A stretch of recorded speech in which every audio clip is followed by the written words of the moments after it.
tout le monde, c'est Lilou, je suis très contente aujourd'hui de vous retrouver dans cette nouvelle vidéo Bullet Journal pour que l'on planifie ensemble mes weekly spreads du Bujo de décembre. Donc je vais tout simplement vous montrer dans cette vidéo comment est-ce que j'ai organisé mes différents semainiers pour mon mois de décembre et on va créer tout simplement tout ça ensemble. Mais avant de vous montrer vraiment les images de mon bullet journal et de vous laisser avec la suite de la vidéo, je voulais vraiment vous faire une petite intro pour vous expliquer un petit peu les différents changements qu'il y a eu dans ma façon de m'organiser en fait dans mes semainiers. Il n'y a pas si longtemps que ça, j'ai vraiment commencé à avoir une grosse envie de changement dans mes weekly spreads. La façon dont je m'organisais ne me convenait plus trop. J'avais vraiment besoin en fait de trouver une nouvelle méthode d'organisation avec beaucoup plus de simplicité, de minimalisme, de praticité. Quelque chose aussi qui me permette d'avoir donc plus d'espace et plus de confort au niveau de ma prise de notes. Mais surtout en fait au final ce qui était le plus important pour moi c'était vraiment de trouver une méthode d'organisation en fait qui me convienne vraiment bien et que je puisse tout simplement répéter semaine après semaine sans me poser un milliard de questions et sans chercher à chaque fois quelque chose de nouveau. Donc voilà, ça a été un petit peu compliqué, mais j'ai commencé donc à faire des recherches, etc. Et je suis tombée en fait sur une vidéo de la chaîne Plant Based Bride, qui est une créatrice de bullet journal que je suis depuis des années maintenant, depuis que j'ai commencé en fait le Bujo. J'adore vraiment tout ce qu'elle fait. Et donc en fait dans cette vidéo justement elle parlait de la méthode Rolling Weekly qui est la méthode en fait qu'elle utilise elle pour s'organiser dans ses semainiers depuis des années maintenant. Et donc elle disait que depuis qu'elle avait testé donc cette fameuse méthode des Rolling Weekly, eh bien elle n'avait jamais pu s'en défaire tellement ça lui convenait parfaitement. Donc je me suis dit waouh, ça a l'air vraiment génial et je vais tester ça tout simplement. Donc bien évidemment j'ai adapté 2-3 petites choses à ma façon puisque voilà j'avais besoin de changer 2 ou 3 petits trucs. Finalement j'ai commencé à me mettre à la méthode Rolling Weekly, je crois que c'était milieu novembre, donc ça fait quand même maintenant plusieurs semaines que j'utilise cette méthode là et je dois vous avouer que ça me convient vraiment très bien. Je crois que j'ai vraiment trouvé un truc qui fonctionne vraiment super bien pour moi. D'où le fait que j'ai voulu tout simplement continuer sur cette lancée pendant le mois de décembre et c'est comme ça en fait que j'ai construit mes différents weekly spreads. Donc je vous invite vraiment très fortement à aller regarder cette vidéo explicative de la chaîne Plant Based Bride, donc je vous mets juste ici dans le petit i et également en barre d'infos.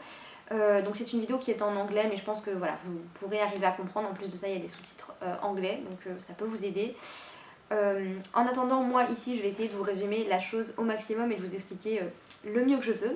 Le principe en fait de la Rolling Weekly c'est qu'elle est adaptée en fait de la méthode Alastair qui est une méthode d'organisation et de planification du futur qui est très souvent utilisée dans le domaine du bullet journal. Cette méthode a tout simplement en fait été créée pour s'organiser en fait sur une vision annuelle ou semi-annuelle mois après mois. Et l'idée en fait de la Rolling Weekly c'est tout simplement d'adapter cette méthode Alastair à la vision hebdomadaire.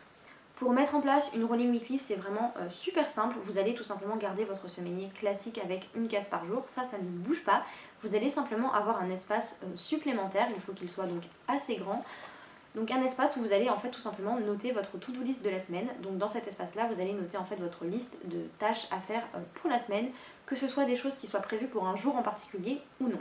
Vous allez tout simplement noter un petit peu tout ça en vrac, entre guillemets, dans cet espace-là au début de la semaine et après en fait petit à petit, jour après jour, vous allez à chaque fois vous reporter justement à cette to-do list et faire migrer en fait au fur et à mesure les différentes tâches listées dans votre semainier au jour qui correspond. Voilà pour un petit résumé archi rapide de ce qu'est donc la méthode des Rolling Weekly. J'ai vraiment essayé de vous expliquer ça le mieux que je pouvais, c'était vraiment la façon la plus simple d'expliquer que j'ai trouvé. Après, libre à vous de faire des recherches supplémentaires et de vous documenter si vous voulez en savoir donc davantage avant de vous lancer dans cette méthode. Personnellement, comme je vous le disais, j'ai dû adapter 2 ou 3 petites choses pour que ça me convienne vraiment parfaitement pour l'instant en tout cas. Qui sait, peut-être que dans un mois je serai déjà basculée sur la méthode Rolling Weekly classique, mais pour l'instant j'ai dû faire en fait quelques petits changements. Donc moi cet espace de to-do list en fait je l'utilise donc effectivement pour noter mes tâches de la semaine, mais uniquement mes tâches en fait qui ne sont pas prévues pour un jour en particulier.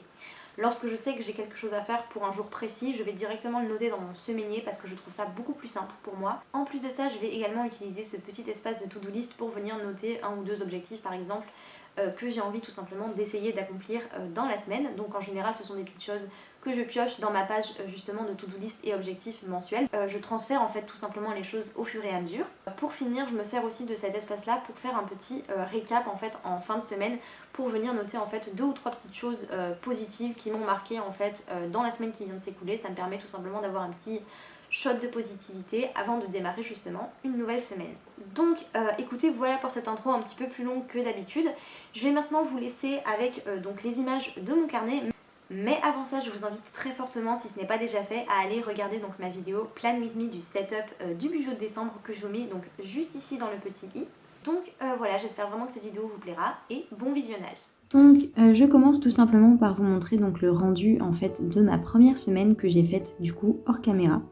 Donc j'en suis désolée, mais en fait à la base quand j'ai réalisé du coup ce weekly spread, je ne savais absolument pas que j'allais tourner cette vidéo, donc c'était pas du tout prévu.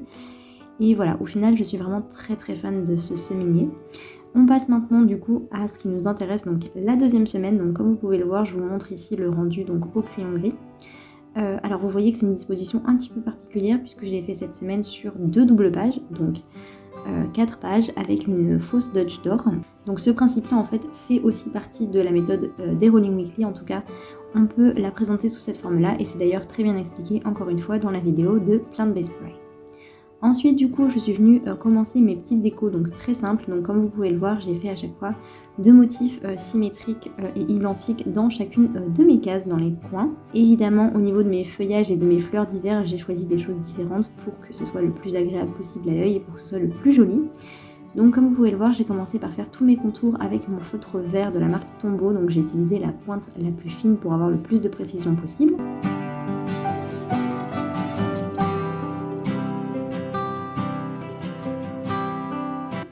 Ensuite, j'ai pris mon feutre rouge, toujours de la marque Tombow, pour ajouter donc des petites baies rouges dans certaines de mes feuilles. Et ensuite, j'ai repris mon feutre vert pour venir tout simplement remplir certaines feuilles.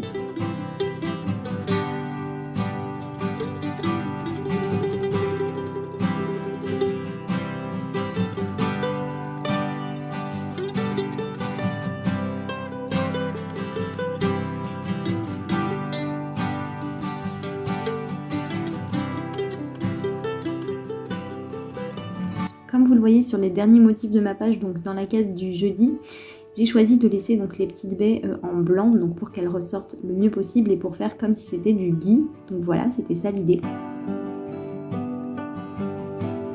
Ensuite, j'ai pris un petit stylo gel blanc et je suis venue ajouter donc des petits détails dans les feuilles de la petite plante qui est dans ma case du mercredi, et j'ai aussi ajouté des petites boules dorées. Ensuite, j'ai pris mon feutre Tombow marron clair et je suis venue noter tout simplement tous les jours de la semaine, et j'ai fait exactement la même chose en fait de l'autre côté, donc c'est pour ça que je ne voulais pas filmer, et j'ai ajouté bien sûr un petit calendrier et un espace notes. On passe ensuite à ma deuxième semaine, donc cette fois-ci encore une fois le principe de la Rolling Weekly mais sur sa version horizontale, donc comme ça vous avez les deux options. Donc au niveau de la déco ici, encore une fois très simple, j'ai dessiné en fait des branchages de Noël, hein, donc on ne sait pas trop si c'est du hou, si c'est du gui, enfin c'est un petit peu un mélange. Et donc en fait j'en ai dessiné en fait sur 4 coins de ma double page. Donc encore une fois toujours le même principe avec mon feutre vert de la marque Tombow. Alors par contre si je peux vous donner un conseil, c'est de définir en fait d'abord l'emplacement où vous allez placer vos petites baies rouges avant de coloriser le tout en vert comme je l'ai fait, tout simplement parce que du coup j'ai un petit peu galéré. Mais bon voilà, il faut bien que mes erreurs servent à quelque chose.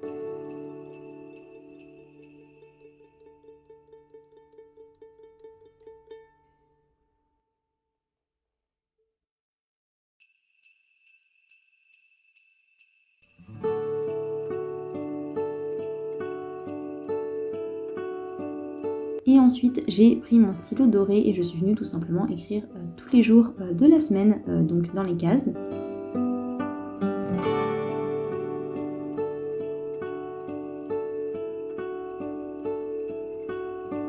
Et bien sûr, je n'oublie pas d'ajouter mon petit calendrier.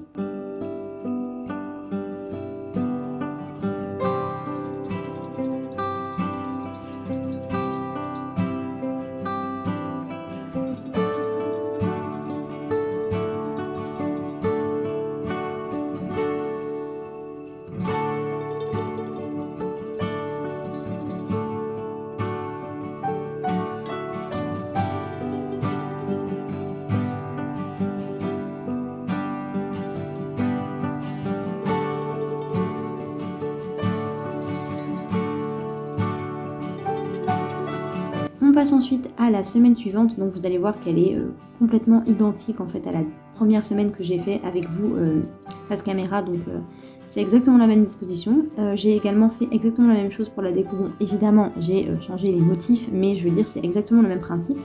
Donc j'ai commencé par dessiner donc, des feuilles de houx, donc avec leurs petites pointes dentelées, je trouve ça super joli et ça plonge direct dans l'ambiance de Noël. Ensuite j'ai ajouté des branches de sapin, puisque c'est vrai que j'en avais pas du tout faites pour l'instant. Et sur la dernière case, j'ai fait tout simplement des petites branches de houx à nouveau, mais cette fois-ci de façon un petit peu différente.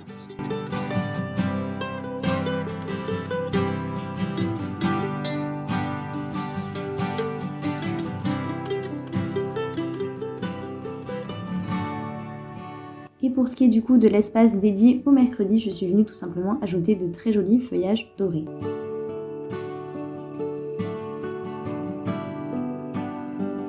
Donc à nouveau j'ai fait exactement la même chose en fait sur la deuxième partie de la semaine, donc sauf que cette fois-ci je voulais filmer parce que je me suis dit que c'était plutôt sympa.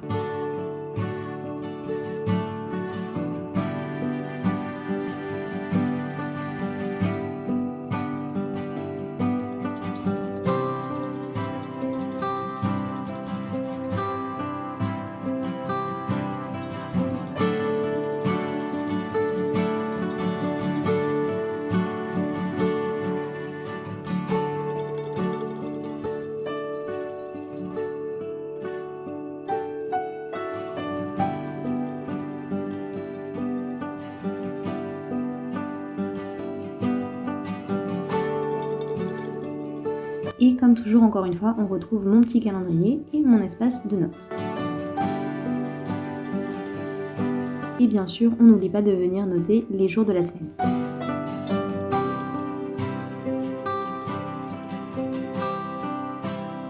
On passe maintenant à la dernière semaine, donc encore une fois une vision horizontale cette fois-ci. Donc là j'avais beaucoup d'espace en bas de libre, tout simplement parce que c'est une semaine qui ne comptait que 5 jours, et donc je me suis dit bon on va faire une super illustration florale. Donc j'ai dessiné en fait ces grands motifs floraux que je trouve absolument magnifiques. Encore une fois, je pourrais pas vraiment vous dire quel type de plante c'est exactement. Je pense que ça doit être du houx en fait, mais c'est juste qu'il y a tellement de formes de feuilles différentes qu'on s'y perd un petit peu. Donc j'ai fait également un rappel en fait des motifs dans chacune de mes cases. Et donc là cette fois-ci vous voyez que je ne me suis pas trompée et j'avais défini en fait les petits espaces donc pour placer mes baies avant de passer à la colorisation en vert.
Donc écoutez, voilà le rendu final. Alors je dois vous avouer que je suis vraiment super contente du rendu en fait de mes différentes weekly et de la façon dont elles fonctionnent ensemble. Je trouve que c'est vraiment super beau.